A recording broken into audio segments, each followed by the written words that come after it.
Direto ao ponto. Oferecimento Plataforma Intacta 2 Extend. O futuro da soja é seu. E a Prosmate, Associação dos Produtores de Sementes de Mato Grosso. Olá, está no ar mais um programa Direto ao Ponto. Tem aqui nos estúdios de Brasília hoje Daniel Rosa, filho do Benedito Rosa, não é isso? Exatamente, da dinastia Rosa, mas eu ainda estou mais para cravo, um dia eu viro Rosa. Boa, Daniel. O Daniel que é diretor técnico da Abramilho, né? A gente vai conversar um pouquinho sobre milho hoje, né, Daniel? Eu queria que você falasse primeiro, né, sobre a Abramilho. A Abramilho, qual que tem sido o papel da Abramilho aqui em Brasília? A Abramilho, ela faz o trabalho de representação política dos produtores aqui em Brasília, né, acompanhando temas de relevância que podem afetar diretamente ao produtor e levando a mensagem e preocupação do produtor aqui para Brasília também, né? Então, quem participa da Abramilho? São produtores, entidades estaduais? Como é que funciona isso? A Abramilho ela é formada por produtores rurais, né, de diversos estados, assim como algumas associações estaduais também. Então, ela pega esse grupo de produtores buscando sempre uma visão nacional, né? Então, temos vários setores, de várias regiões, de vários estados, e a gente faz essa representação política aqui em Brasília, levando a mensagem do produtor, né? Daniel, fala um pouquinho sobre, interessante, né? Você, Daniel Rosa, na Abramilho, o Fabrício Rosa na ProSoja, isso é interessante. O Benedito Rosa no leite, né? E aí vamos seguindo em frente na saga Rosa, né? Aí Daniel, eu queria que você falasse um pouquinho, a gente terminou uma safra, a gente está indo para uma outra safra, que quem planta na primeira safra agora está começando a plantar ela também, principalmente no Paraná, né, mais lá no Paraná, Rio Grande do Sul, essa coisa toda, Santa Catarina. E depois a gente tem uma segunda safra, que é, no caso, que é o mais forte, inclusive, maior área. A gente tem a primeira safra em torno de pouco mais de 4 milhões de hectares, a segunda safra que vai para 3 vezes vezes mais, né? mais 16 milhões de 16, hectares. 4 vezes mais. Então, 4 vezes mais. Então 16 milhões de hectares. Na safra passada a gente teve um problema sério com relação à cigarrinha, né? Então, cigarrinha que ela vai no milho, ela realmente não causa nada, né? Mas ela quando suga o milho, ela injeta lá o que a gente chama de molicutes, né? Isso. Que causa uma doença. Como é que está essa questão da cigarrinha? Isso, o problema da cigarrinha ela veio crescendo, né?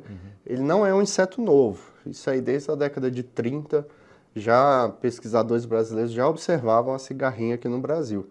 O que começou a acontecer agora de uma forma mais grave é que as cigarrinhas estão sendo mais infectadas do que eram no passado. Então hoje a gente tem animais mais infectados do que se tinha antes. E aí, quando ele pica e a planta do milho insere o molicute, ela vai causar o enfesamento, que aí pode gerar tombamento da planta, perda de produtividade, né? Claro. O enfesamento que não tem nada a ver com o enfesamento humano, né? Que o enfesamento humano outra coisa. Tá cheio de fezes, né? Esse é outro enfesamento. Esse é outro problema. E assim, ela começou a aumentar a partir de 2015, começou a observar também um crescimento. Santa Catarina estava crítico, e agora se espalhou, tem Mato Grosso, tem praticamente todas as regiões do Brasil aí que estão com esse registro de cigarrinha, né? E aí o produtor, ele tem uma série de medidas que ele pode fazer, né, para diminuir a disseminação. Então, evitar a ponte verde. A ponte verde é plantar milho em diferentes estágios ao longo do período de chuva, né? Principalmente o controle de planta tiguera. Esse controle de planta tiguera, por exemplo, eu observei no Brasil aí rodando e tal, muito milho, né? E que não tem não fica, que, na verdade o que acontece, antes se passava um glifosato, passava 1,5 litro de glifosato ali, você já matava o milho. Agora, por exemplo, esses milhos são todos transgênicos, né? E, inclusive vem milho no meio da soja agora também, e você quando passa só o glifosato, você não controla esse milho.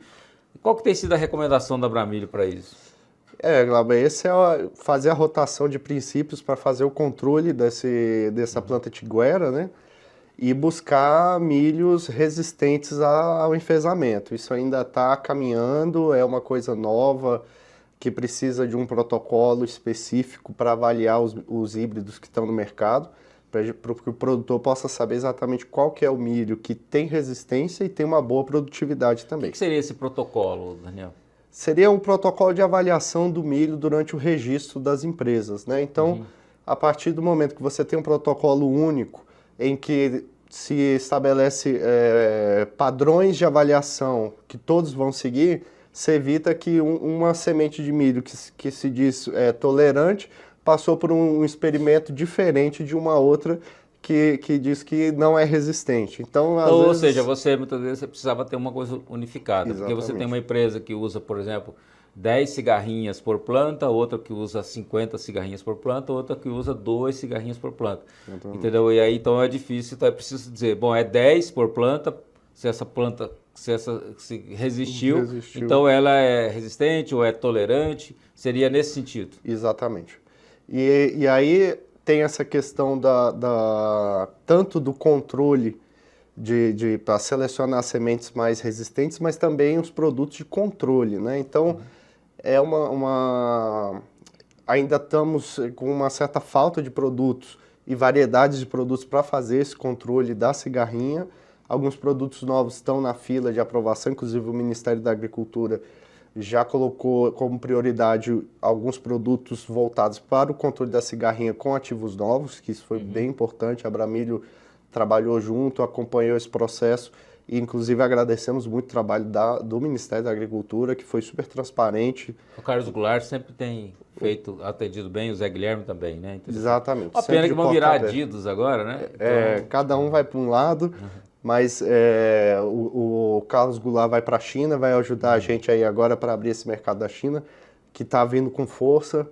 As empresas já estão em fase de vistoria agora, né? Então, o Ministério está vistoriando os armazéns e as unidades das empresas para enviar essa lista para a autoridade chinesa. Você pulou para um outro assunto já aí, depois nós voltamos atropelando. Vamos voltar no cigarrinho ali, depois...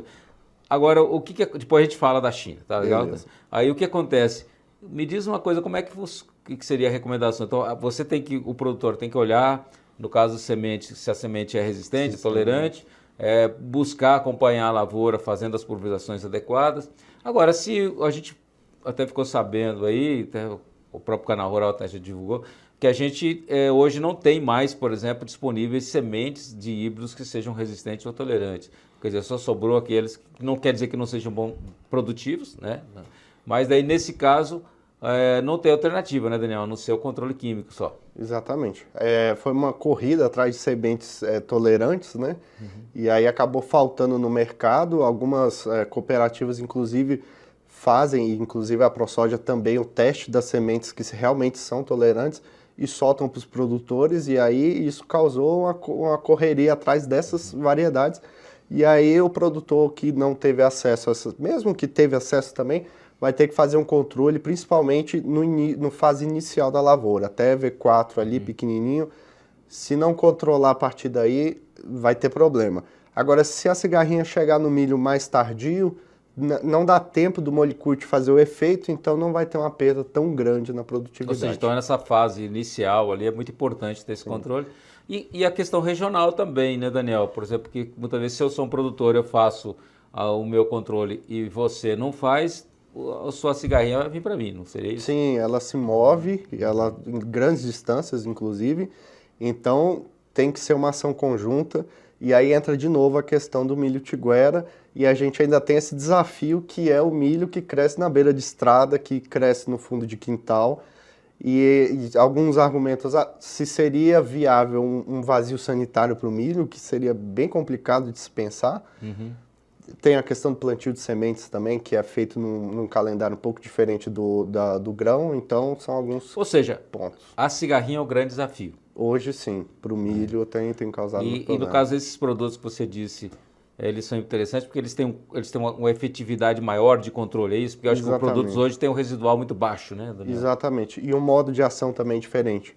Então, ele aplica o produto e ele serve quase como um repelente. Então, ele demora mais tempo para sair da planta e aí garante uma segurança E maior. parece que tem até produto que esteriliza na cigarrinha, não é isso? Isso, ela perde apetite e morre de inanição, né?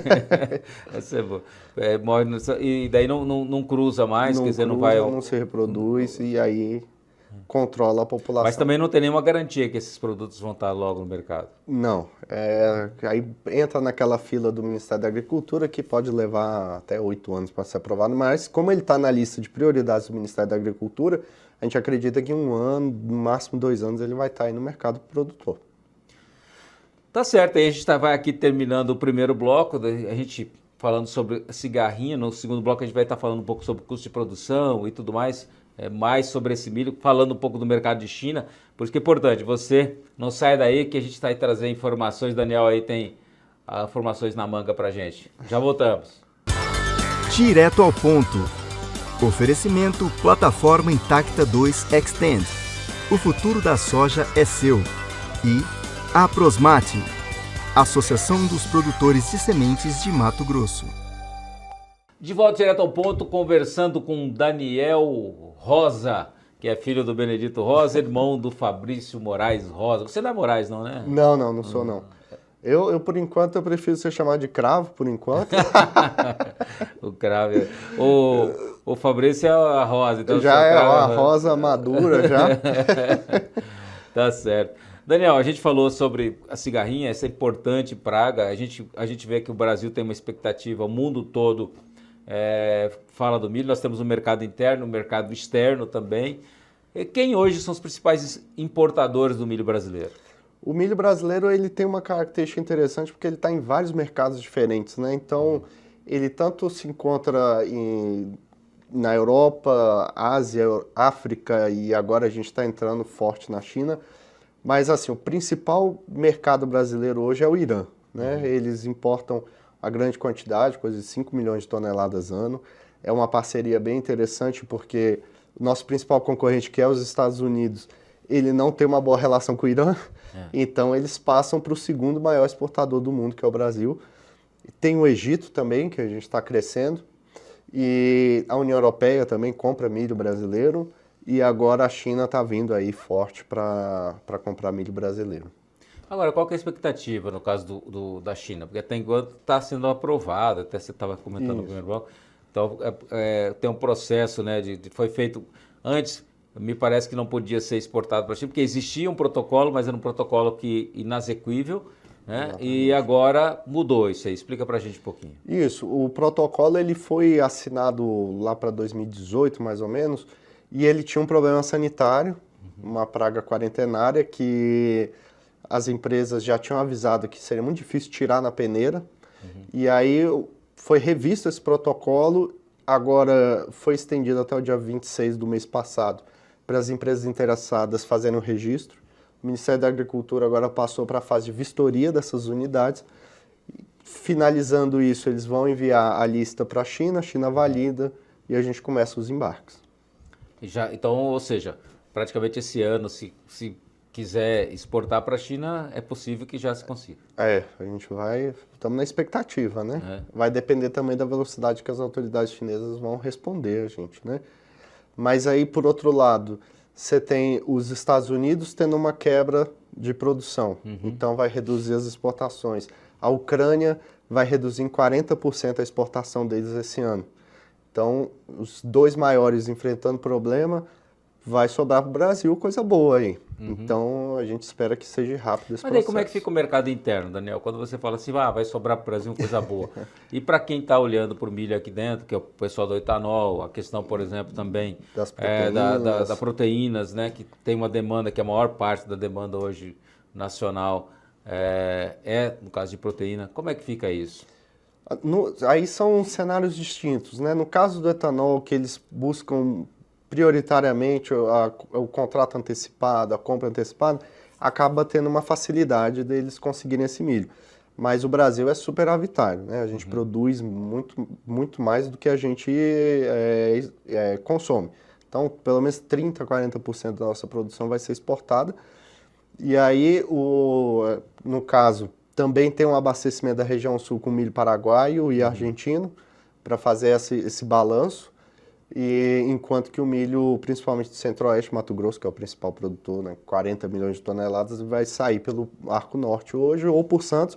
E quando vai por Santos, já vai passando e abastecendo os mercados, né? Então, Agora, Santa Catarina, e eu lembro que a gente sempre está escutando o Barbieri, né, lá, da federação, e também da Abramilha, ele sempre está reclamando da questão do milho e tudo mais.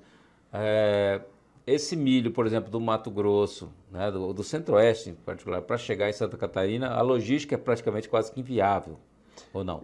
isso. Hoje tem avançado bastante o Arco Norte, né? Então a produção de Mato Grosso que sobe ali pela BR-163 e sai por Miritituba e Vila do Conde, ele poderia vir de cabotagem até Santa Catarina e abastecer Santa Catarina.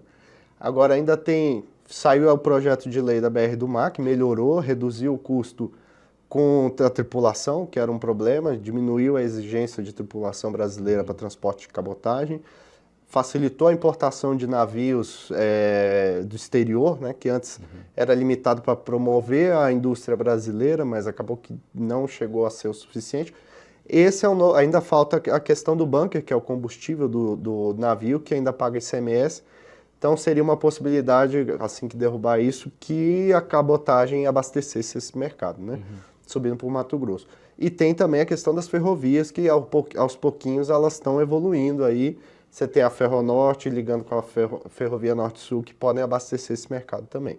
Como é que está a expectativa, Daniel, da produção de milho do Brasil para a próxima safra agora? A expectativa é que crescimento, como você disse, os Estados Unidos produzindo menos, a Ucrânia também produzindo menos, a gente vai ter queda, parece que quase que todos os países do mundo, uma queda de produção de milho, somente o Brasil aumentando. Como é que fica pelo menos a expectativa que o Brasil aumente? Como é que está a expectativa de plantio? Está aquecida mesmo? Tá aquecida a expectativa de produção. Tanto Conab quanto USDA é de um aumento, hoje está nas 113, 114 milhões, saltar para 126, 125, 126. Então vai ser um aumento interessante.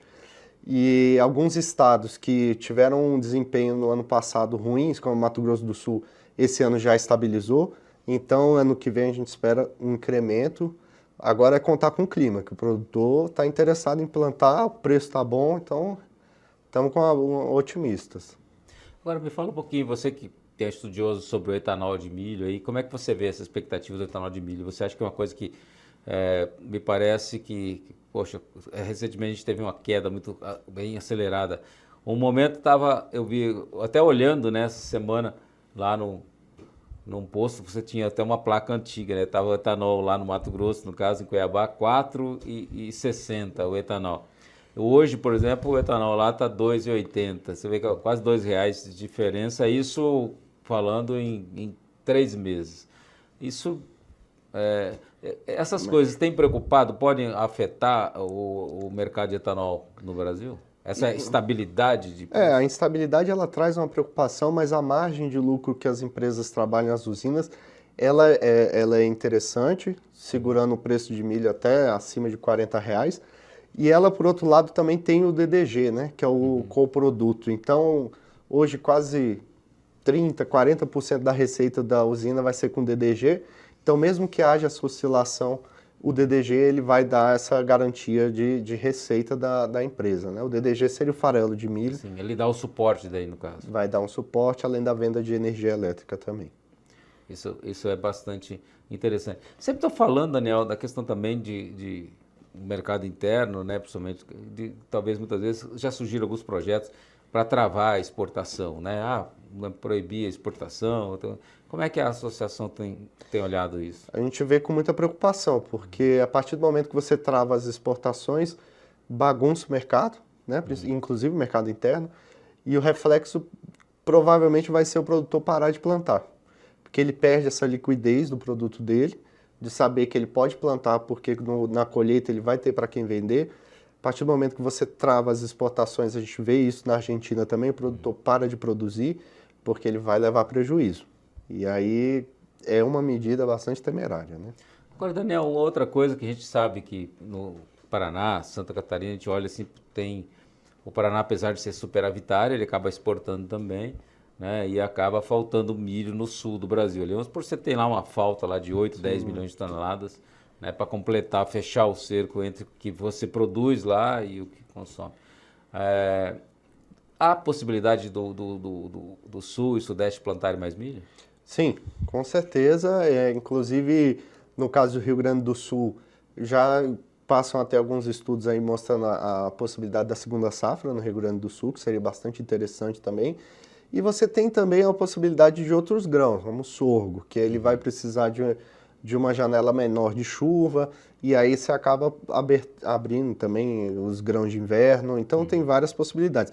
Mas São Paulo também, hoje, já tem dados mostrando que a dobradinha soja-milho, às vezes, se torna mais interessante que a cana, então já começa a ficar esse aumento nessa possibilidade também, e principalmente aumento de produtividade, né? O Brasil ele ainda tem uma produtividade, Paraná não, né? Mas outros estados têm a produtividade baixa comparada aos Estados Unidos, inclusive se comparado ao Paraná, então tem espaço para crescer não só em área como em produtividade, então dá para aumentar a produção de milho. Vamos ver se a gente chega em 200 milhões aí em 5 anos, vamos ver. Se Deus quiser.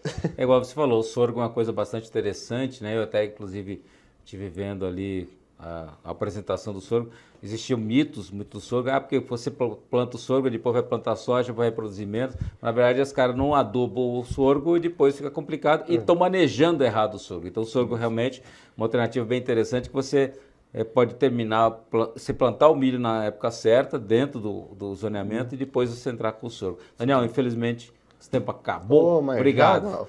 Valeu, obrigadão. Eu que agradeço o convite. Estamos sempre à disposição aí. Tá aí, concluído mais um programa especial. Um abraço, até o próximo. Valeu.